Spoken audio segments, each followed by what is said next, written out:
Hey guys, what's going on, dudes? It is David here. We're back with another video. Now, in this video, guys, I never really thought that it would come to this. But a lot of you know that I am a Falcons fan. I am also a Florida Gators fan, and I am wearing a Florida Gators shirt. At the beginning of the year, I would have had this swapped around. But at this point right now, I gotta be happy to be a Gators fan because the future looks bright for the Gators. Meanwhile, the Falcons, I do not know. Because the Falcons, just lost to the LA Chargers 17-13 in a game where our defense was actually keeping up with the Chargers defense, which is pretty good. And they ultimately forced Kirk Cousins to throw not one, not two, not three, but 4 interceptions in a game, including the game-ending interception that cost us the win. And I decided to take a look at this, because I've rarely talked about Falcons games this year. And there's a reason as to why. I felt like the Falcons' decision of going for Kirk Cousins did make sense, because obviously Kirk Cousins can bring us to the playoffs, but it doesn't help us for the long-term solution.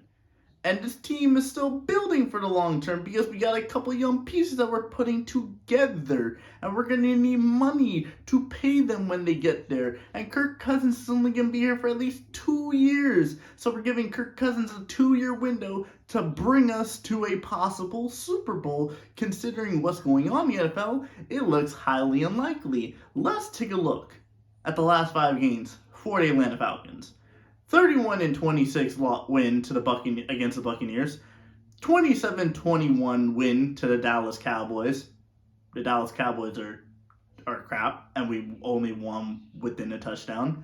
A loss to the Saints 20-17 in a game where a lot of fans were going after Younghoe Koo, and to be honest, he missed 3-4 field goals and cost us the game. So I can understand that, but I don't really feel like that's necessary saying oh, we need to drop Koo. Koo needs to be released after this. It's one bad game. Every player is going to have one bad game. And even if it costs us a win, there's been times where NFL players have made a game decision move, and it cost them their team. We saw with the Chicago Bears the other day.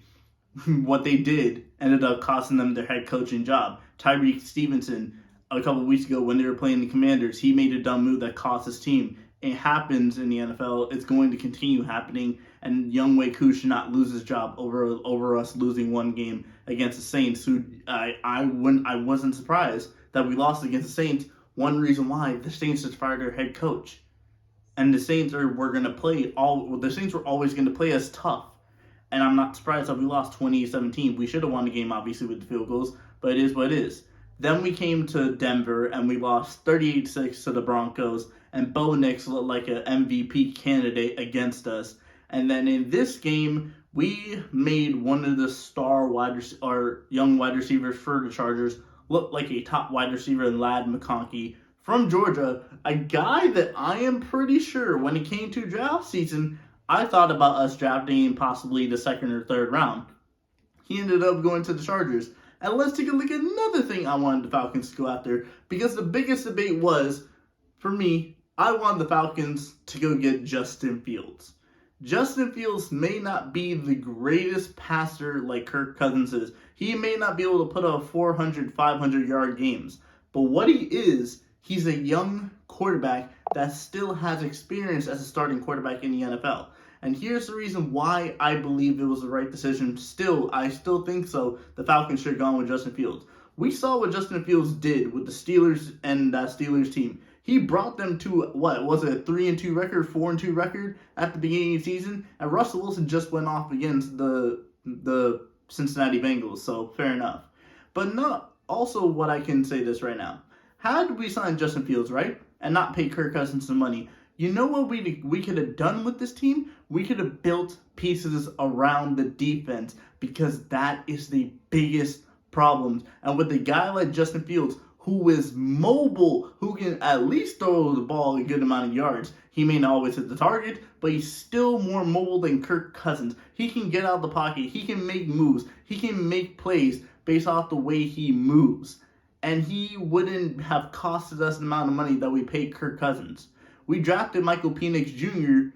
for the simple case of if Kirk Cousins doesn't work out, we can start Michael Penix Jr. When we didn't have to really worry about that, we could have just signed Justin Fields, went into the draft, got somebody like Jared Verse who's absolutely killing it for the Rams right now, and builds around the defense and solidified the defense. We just paid AJ Terrell. We got Justin Simmons, so the safeties are good. But the one thing I will continue to say about the Falcons is no pass rush. We cannot get to the quarterback. And this explains it. Look at the amount of points that we're conceding. We conceded 26 to a Buccaneers team that I'm pretty sure had no Mike Evans, had no Chris Godwin because he was out for a season, and they still put up 26 points. Then we faced Dallas. Dallas cannot run the ball. They can't. And they put up 21 points against us. The Saints put up 20 points against us. The Broncos put up 38 points against us. And the Chargers, the defense actually did good against the Chargers, holding them to only 17 points. But it's self-explanatory for this right now. The Falcons just really need to solve their pass rush issue. They just need better options on the defensive front. I love Grady Jarrett, but he's kind of getting out their age right now. And we just need a very young pass rusher who has, like the mentality like, hey, let me go out and get the quarterback. We could have got Jared Verse. We could have. But we went Michael Penix Jr., a guy that may not even be the full starter until next season. Because they're still going to have to play Kirk Cousins next year. Why? Because you paid him so much money. But it is what it is. It is what it is. 4 picks. And even though Justin Fields is a backup, look at who Justin Fields is learning under, Mike Tomlin. And I can guarantee you, if they make a decision and bring Justin Fields back, Justin Fields will be fine in Pittsburgh. Why? Because he's going to learn, even though he started at the beginning of the season, he's still learning under Mike Tomlin. He's still learning under one of the best head coaches right now. And Justin Fields, I think, will still be a very good quarterback. Now, I want to see what the Falcons are going to do. Because if they start Michael Penix Jr. next game, I want to see how he does. I will give him 2 to 3 games, possibly even 4 games, to see how he does, to really pick up on. Because we've seen Drake May when he started. Drake May was playing bad. He's gotten better. Bo Nix has been really good. The one, I think it was, who's the one that the Vikings drafted? It was a guy from Michigan. He got injured. And then I believe there was one more, obviously Caleb Williams, Jay Daniels, but it'll be interesting to see how Michael Penix Jr. does. I have no idea what the Falcons are going to do. I saw a lot of people on the Falcons Instagram comments saying that Michael Penix Jr. should be starting next game after Kirk Cousins has another bad game against the Chargers today. I don't really know. But what I can say is this right now. The Falcons probably should have just went younger, went Justin Fields. Even though he is not the greatest passer, he's more mobile, he can make more better plays, and he's still young. He can learn still. We can build this team literally around him. He had good options. He had Drake London. He had Kyle Pitts. He had Bijan Robinson. If we really didn't need to, we could just ran the ball a lot more and just not took the ball out of Justin Fields' hands. We could have done that. And this would have saved us a lot more money and be able to build around the defense. But nope. We pay Kirk Cousins, and right now we are 6-6. This team with Kirk Cousins was supposed to be the division favorites. The Saints are right there. The Buccaneers are still in contention. And this is with Kirk Cousins, a guy that we decided to pay.